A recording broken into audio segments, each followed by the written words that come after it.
Halo movie lover, kembali lagi. Akhir-akhir ini saya lagi keracun sama film-film lawas. Jadi saya sudah merangkum kembali sebuah film komedi lawas yang dapat mengocok perut kalian. Berjudul Hail the Judge. Tentunya tak lain tak bukan, pemeran utama dalam film ini adalah sang legend of comedy, yaitu Stephen Chow. Film ini dirilis pada tahun 1994, berdurasi 106 menit, yang ditulis dan disutradarai oleh Wong Jing. Ia adalah seorang sutradara dan penulis hebat, yang telah banyak membuat film bergenre komedi. Tanpa panjang lebar lagi, langsung saja kita mulai. Tapi sebelumnya jangan lupa subscribe, nyalakan tombol loncengnya, agar kalian dapat notifikasi bila ada video terbaru.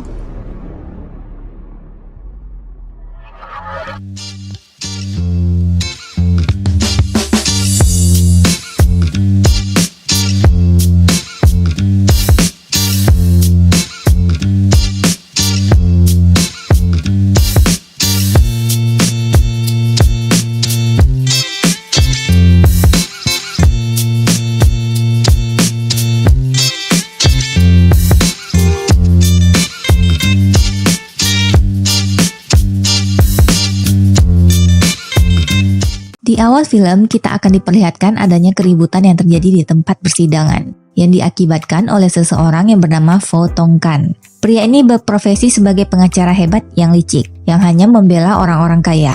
Ia datang ke pengadilan untuk menuntut sepasang suami istri yang miskin. Mereka difitnah karena menjebak juragan kaya bernama Tuan Lin, ketika ia tengah menagih uang sewa. Namun pada kenyataannya, juragan kaya inilah yang berbuat kurang ajar kepada istrinya.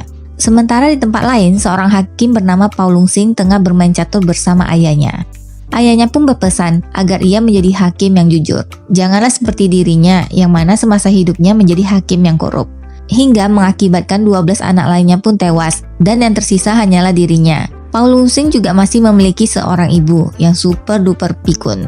Di saat tengah mengobrol dengan ayahnya, datanglah seseorang berteriak memanggilnya paman. Bernama Pa Yo Wei, diperankan oleh Emang Tat.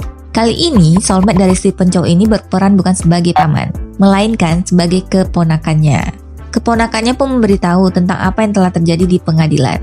Setelah mengetahui itu, Pao pun bergegas untuk kembali ke pengadilan. Hakim Pao akhirnya tiba di pengadilan, persidangan pun dimulai. Di awal, Hakim Pao terlihat memihak pasangan suami istri yang miskin itu. Tetapi ketika pengacara licik itu memberinya suap, Hakim Pao pun yang dikenal sebagai hakim yang korup, langsung tergiur. Ia pun langsung membuat keputusan, menyatakan bahwa pasangan suami istri itulah yang bersalah. Mereka pun dijatuhi hukuman. Setelah kejadian itu, Hakim Pao yang ingin menghirup udara segar mendapatkan teror dari para warga. Sehingga ia kesulitan untuk keluar. Hal itu dikarenakan ia telah menjadi seorang hakim yang tidak adil. Selang beberapa waktu, Hakim Pao pun berhasil untuk keluar, dengan menggunakan kumis palsu untuk mengecoh para warga. Dalam perjalanannya, terlihatlah para warga mulai mengolok-olok dengan menggunakan namanya. Hingga ada yang menceritakan bahwa ia hakim korup yang menjijikan. Pao pun yang mendengar hal itu bertanya kepada keponakannya apakah ia terlihat begitu. Keponakannya pun menjawab sesekali ia menatap, ia juga merasa ingin muntah. Pao yang sudah tidak tahan dihina langsung unjuk gigi. Ia pun bertanya kepada warga, adakah yang tidak membencinya? Semua warga pun yang berkumpul langsung kabur. Tak lama setelah itu mereka pun kembali membawa persenjataan untuk menyerang Pao. Pao yang telah bersembunyi dari kejaran warga masih penasaran, pasti masih ada yang menyukainya. Ia pun bertanya kepada anak kecil yang lewat. Namun, Pao pun terkena hujan air liur. Di saat Pao tengah memantau situasi, ia melihat ada pengantin wanita dalam tanduk pernikahan. Pao yang melihat pun terpesona dengan kecantikannya. Tidak lama, muncullah seorang pedagang kaya yang hobi menyuap merasa terhormat dengan kehadiran Pao di sana. Lalu mengundangnya ke pesta pernikahan anaknya yang berpenyakitan. Pao yang telah di dalam terlihat mengantuk karena terlalu lama dilukis. Tidak sampai di situ, sang pengantin pria yang berpenyakitan itu terus batuk ke arah Pao hingga mengeluarkan hatinya. Pao yang terkejut memberikan hati itu kepada ponakannya dan dimakan olehnya guys. Di tengah kemeriahan pesta, datanglah seorang petugas utama yang tengah memburu perampok hingga masuk ke dalam pesta bernama Panther. Petugas itu pun menuduh pemilik pesta telah berkomplot dengan para perampok. Pao yang takut bersembunyi di bawah meja, kemudian menawarkan petugas itu agar mau bekerja sama dengan menyogoknya. Dan akhirnya petugas itu setuju, tetapi dengan permintaan yang cukup tinggi. Tidak senang dengan perlakuan Panther, Pao pun menjebaknya, hingga ia pun tertangkap. Panther pun dikerjai oleh si keponakan, dengan memasukkan tikus ke dalam baju tahanannya. Tak lama, Pao pun datang menolong dengan memasukkan ular agar dapat membunuh tikus itu. Setelah menangkap Panther, Pau pun bergegas untuk kembali ke pesta pernikahan. Para warga pun mulai baik kepada Pau karena ia telah menangkap Panther. Setelah tiba di sana, ia terlihat sedih karena melepas wanita yang ia sukai menikahi orang lain, hingga membuatnya berhalusinasi. Suatu ketika, di tempat kediaman pedagang kaya yang melangsungkan pesta pernikahan terjadi keributan. Terlihat seluruh anggota keluarga pedagang kaya pun telah tewas dibunuh, yang tersisa hanyalah Nyonya Chi. Pau pun datang bersama anggota lainnya menangkap pelaku bernama Sang Wei. Persidangan pun diadakan. Ketika itu, Pau dan keponakannya pun merasa terkejut karena tersangka adalah putra dari Komandan Angkatan Laut. Namun setelah ia melihat wajah Nyonya Chi, Pau pun bertekad untuk menjadi hakim yang jujur kali ini. Ia pun mulai mendengarkan kronologi kejadian. Ternyata pria itu membunuh 13 anggota keluarganya secara brutal, serta telah membius Nyonya Chi hingga pingsan dan melecehkan Nyonya Chi. Pau yang mendengar itu pun menjadi emosi. Semua saksi-saksi yang masih hidup pun mulai dipanggil. Terlihat seorang pelayan tengah memberikan kesaksiannya, tetapi digigit oleh Sang Wan. Pau pun menenangkannya dan mengatakan ia di bawah perlindungan. Sang pelayan pun berteriak kesakitan meminta tolong. Pau pun berkata lagi, itu tidak apa-apa, setidaknya karena ada dirinya ia tidak mati. Baca. Pernyataan dari saksi pun telah diterima. Sang Wei dinyatakan bersalah dan diputuskan akan dihukum penggal setelah mengatopsi mayat-mayat tersebut. Pau yang akan kembali beristirahat didatangi oleh pengacara Fong yang tengah berdiri di tumpukan uang. Ia berkata kepada Pau, ini adalah hadiah dari ayah Sang Wan. Uang tersebut diberikan agar Pau memperbolehkan nenek Sang Wan yang sudah tua untuk bertemu dengannya. Ia pun bercerita bahwa keluarga Sang Wan adalah kerabat dari kepala Kasim Li yang berkuasa di istana. Pau pun akhirnya mengizinkannya karena melihat kilau gemilang dari uang-uang itu. Ternyata yang datang mengunjungi Sang Wan adalah ayahnya yang menyamar. Tujuan mereka berkumpul adalah untuk menyusun rencana keji dengan mengubah hitam menjadi putih yang tertuduh menjadi menuntut, agar putranya bisa terbebas dari hukuman. Keesokan harinya, Pau yang tengah tertidur cantik di atas uang-uang peraknya dikejutkan dengan suara gendang pengadilan. Ia pun bergegas keluar, ternyata tengah dilakukan persidangan ulang atas kasus Nyonya Chi yang dipimpin oleh hakim bernama Chan. Ternyata Pau hanyalah hakim pengganti yang sementara waktu menggantikan hakim Chan. Persidangan pun dimulai. Ahli forensik pun memberikan kesaksian bahwa di mayat-mayat tersebut ditemukan racun, yang mana ternyata semua itu telah dimanipulasi di malam mereka menyusun rencana busuknya. Semua saksi yang membela Nyonya Chi pun berbalik menuduhnya bersalah. Tidak sampai di sana, Sang Wan juga mengatakan bahwa ia mengetahui hubungan terlarang antara Nyonya Chi dan pelayannya. Maka dari itulah Nyonya Chi memfitnahnya. Seorang tabib wanita pun didatangkan, kemudian mengatakan setelah diperiksa Nyonya Chi kini tengah hamil. Hal itu memperkuat tuduhan Sang Wan, karena suami Nyonya Chi yang berpenyakitan tidak mungkin bisa menghamilinya. Ditambah pelayan itu pun muncul mengakui bahwa ia adalah selingkuhan dari Nyonya Chi. Tak lama berselang, pengacara licik pun datang untuk memfitnah Pau, dengan mengatakan Pau telah disuap oleh Nyonya Chi untuk memfitnah Sang Wan, dengan memanfaatkan uang perak yang telah ia berikan semalam. Hakim Pau pun akhirnya diberhentikan sementara dari masa jabatannya. Pau yang tidak terima berusaha membela Nyonya Chi, tetapi semua di luar wewenangnya. Nyonya Chi pun dijatuhkan hukuman mati setelah musim gugur. Hakim Pau yang berpegang teguh ingin membantu Nyonya Chi pergi menyelidiki mayat-mayat tersebut. Setelah ia mengecek, ia menemukan sesuatu. Memang dari tenggorokan mayat ditemukan racun. Namun ketika ia mencoba menusukkan jarum ke perut mayat tersebut, tidak ditemukan racun sama sekali. Ia pun terlihat bahagia karena telah menemukan bukti. Tiba-tiba para penjaga pun ikut bersorak bersamanya. Kemudian Pau dan keponakannya pun ditangkap. Di dalam penjara, Pau bertemu dengan Nyonya Chi. Ia pun memberitahu Pau bahwa anak yang dikandungnya adalah anak dari suaminya. Suaminya telah meminum ramuan obat turun-menurun dan hampir sembuh. Pau pun berjanji akan menyelamatkan Nyonya Chi. Tak lama setelah itu, Pau pun terlihat beradu mulut dengan si Panther. Tanpa ia sadari, sebenarnya Pau bisa meloloskan dirinya sendiri ya guys. Setelah situasi agak tenang, keponakan Pau pun datang mengatakan bahwa Pau difitnah berkomplot dengan perampok, membunuh seorang nenek hingga melecehkan seekor babi. Dan ia pun dijatuhi hukuman mati. Karena hal itu, ayahnya pun mengirim seorang wanita agar Pau dapat memberikan keturunan sebelum mati. Tetapi setelah dilihat, ternyata wanita jadi-jadian itu ditugaskan untuk membantu Pau lolos dari penjara. Mengetahui Pau telah melarikan diri, Hakim Chan pun melepaskan Panther agar dapat memburunya. Pau yang telah kembali ke rumah mendapati ayahnya tengah sekarat. Sang ayah memberikan pusaka turunan dari Hakim Sohor di masa lalu. Ibunya yang pikun pun tidak mau kalah. Katanya ia akan memberikan pedang pusaka kerajaan. Tetapi itu ternyata hanyalah ikan asin. Ayahnya pun menyuruh Pau untuk ke kota, meminta bantuan kepada sekretaris pengadilan. karena sekretaris pengadilan itu berhutang budi pada ayahnya di masa lalu. Berselang beberapa waktu, ayahnya pun meninggal. Pau dan keponakannya yang tengah melakukan perjalanan akhirnya ditemukan oleh Panther. Lalu ia pun menyaksikan dada keponakannya dilukai oleh Panther. Ia yang ketakutan mengambil roti yang ada di dekatnya untuk diletakkan di dadanya.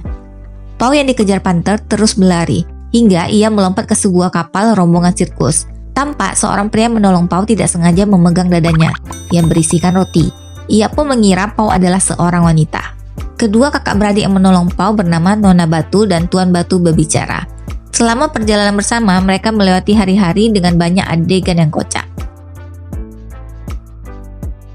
Ketika makan siang, kakak dari Nona Batu terlihat begitu menyukai Pau dengan mengisi makanan Pau hingga menggunung. Kakak dari Nona Batu yang begitu tertarik dengan Pau berusaha merayunya. Beruntung Nona Batu datang mengatakan bahwa kenalannya datang mencarinya.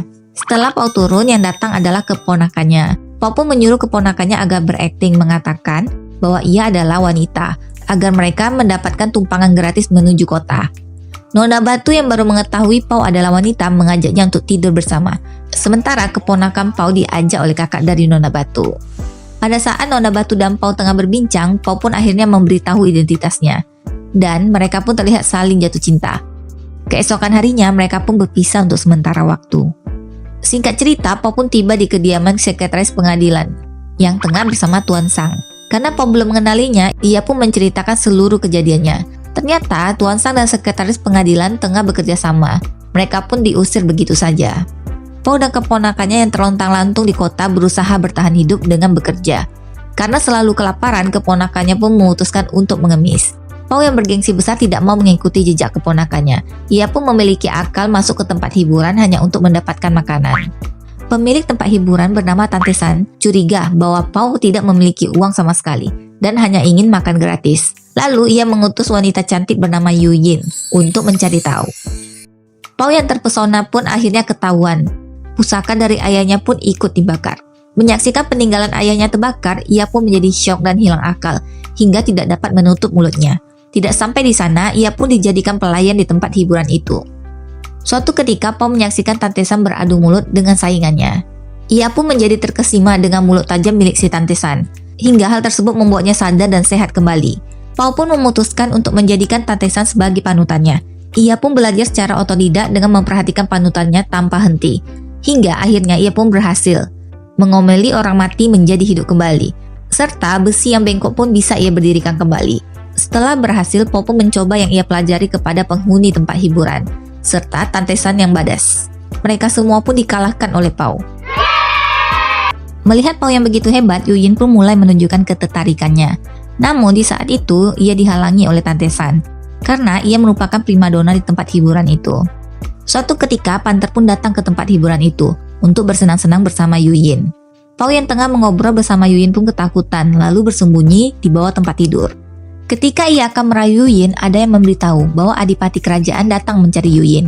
Ia pun berlari ketakutan dan masuk ke tempat tidur hingga bertemulah ia dengan Pau. Hal yang sama pun terjadi lagi. Ketika pria itu akan merayu, datanglah lagi sekretaris rumah tangga kerajaan. Pria itu pun ketakutan dan langsung masuk ke bawah tempat tidur lagi. Mereka bertiga pun bertemu dan menjadi akrab. Melihat Yu Yin yang akan dilecehkan, mereka pun bekerja sama, mengancam pegawai kerajaan itu hingga membuatnya kabur. Ternyata pria yang mengaku adipati tadi adalah Yang Mulia Raja. Pau tanpa sengaja menemukan celana dalam emas miliknya. Mengetahui hal itu, Pau pun memanfaatkan kesempatan untuk meminta tolong dengan imbalan akan merahasiakan kejadian hari itu. Raja pun mengundang Tuan Sang beserta sekretaris pengadilan untuk dipertemukan dengan Pau. Kedua penjahat ini pun mulai memfitnah Pau dan bersikeras Paulah yang bersalah. Lalu Raja memiliki ide memainkan permainan lempar pisau dengan mata tertutup, hingga membuat sekretaris pengadilan ketakutan dan setuju membuka kembali kasus itu. Raja langsung membuat deklarasi kerajaan bahwa Pau menjadi hakim utama, sementara Panther diutus menjadi pengawal Pau. Singkat cerita, Pau pun datang untuk mengadili kembali kasus tersebut. Mereka semua pun masuk ke arena pengadilan seperti petarung. Mungkin kalian melihat kenapa wajah keponakan Pau menjadi hitam. Itu dikarenakan ia ditipu oleh Pau. Ia mengira harus menghitamkan seluruh wajahnya, sementara Pau hanya ingin membuat bintang di dahinya. Kembali ke pengadilan, terlihat Pau yang telah pandai bersilat lidah kini mampu melawan pengecara Fong. Ia pun kalah telak karena tidak sanggup melawan Pau. Ia yang masih belum puas melompat maju mendekati pengacara Fong. Itu si Panther ngapain ya? Lanjut ke cerita. Pengacara Fong yang terus dipancing dengan bacotannya Pau tidak sengaja mengatakan, "Apakah kamu mau memukulku?" Pau dan keponakannya pun tidak mau menyia-nyiakan kesempatan, langsung memanfaatkan situasi memukul pengacara Fong hingga babak belur. Pau mulai menunjukkan bukti-bukti, salah satunya tengkorak dari mayat kasus pembunuhan itu. Di sana, Panther pun mulai menjelaskan bahwa racun yang ada di mayat itu hanya sampai di tenggorokan, tidak sampai ke perutnya. Berarti racun itu dimasukkan setelah mereka tewas. Setelah melihat rangka tengkorak itu, bisa disimpulkan bahwa mereka tewas dikarenakan orang yang memiliki kungfu yang cukup hebat. Sangwan pun masih berdalih, ia pun mengatakan bahwa ia bukanlah ahli kungfu. Melihat hal itu, Pau pun mulai berencana untuk memancing Sangwan dengan menyakiti tubuhnya. Tetapi tiba-tiba muncullah Kasim tertinggi, yang mana merupakan ayah angkat dari Sangwan. Ia pun memberikan jubah kerajaan, hadiah dari sang ratu, agar siapapun tidak bisa menyakitinya. Pau yang tengah bingung tiba-tiba saja ibunya muncul dan membawa pedang kerajaan yang asli. Pau pun mengira masih ada harapan karena dengan pedang kerajaan itu maka ia bisa menyakiti Sangwan. Namun ternyata itu malah dari kerajaan lain, hingga Pau pun dikira melakukan pemberontakan. Ia pun mengalihkannya dengan melakukan atraksi yang pernah ia pelajari. Wow. Untuk mengulur waktu, Pau sengaja beradu mulut dengan Kasim Lee. Di tempat lain, Panther dan keponakan Pau tengah berakting untuk menakut-nakuti saksi yang telah disuap. Mereka pun dibuat ketakutan setengah mati oleh keponakan Pau.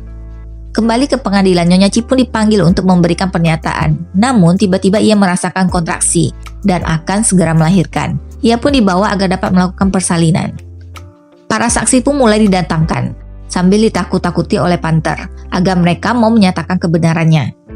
Si pelayan yang mengaku selingkuhannya pun akhirnya memberitahu kebenaran, bahwa ia tidak berselingkuh sama sekali dengan Nyonya Chi, dikarenakan ia ingin menjadi seorang Kasim. Tidak lama setelah itu, Nyonya Chi pun melahirkan.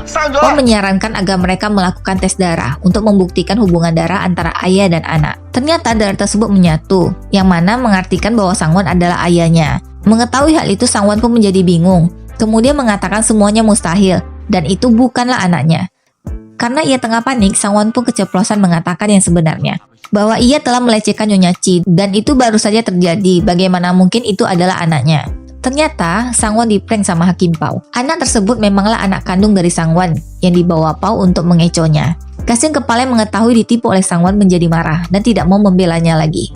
Sangwan yang ketakutan mulai memberontak, akhirnya ia pun kalah, dan dihukum penggal di tempat atas kejahatannya. Di akhir cerita, Pau membuka toko obat dari India, resep dari Nyonya Chi. Ia pun kini memiliki 3 orang istri yang tengah hamil. Pau pun mulai membanggakan pakaian milik raja yang ia simpan selama ini.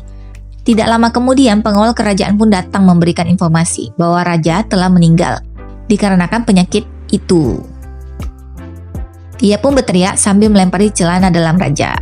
Dan film pun berakhir. Sekian rangkuman film ini guys. Seperti yang kita lihat, janganlah sampai seperti Pau Lungsing. Ketika diberi kepercayaan untuk membantu orang tertindas, malah lebih memilih untuk menjadi pejabat yang korup, hingga menyusahkan hidupnya. Tetapi tirulah ketika ia telah di jalan yang benar. Lihatlah, semua jalannya pun dimudahkan dan berakhir bahagia. Terima kasih untuk kalian yang telah menonton. Apabila ada masukan, tinggalkan di kolom komentar ya. See you next video.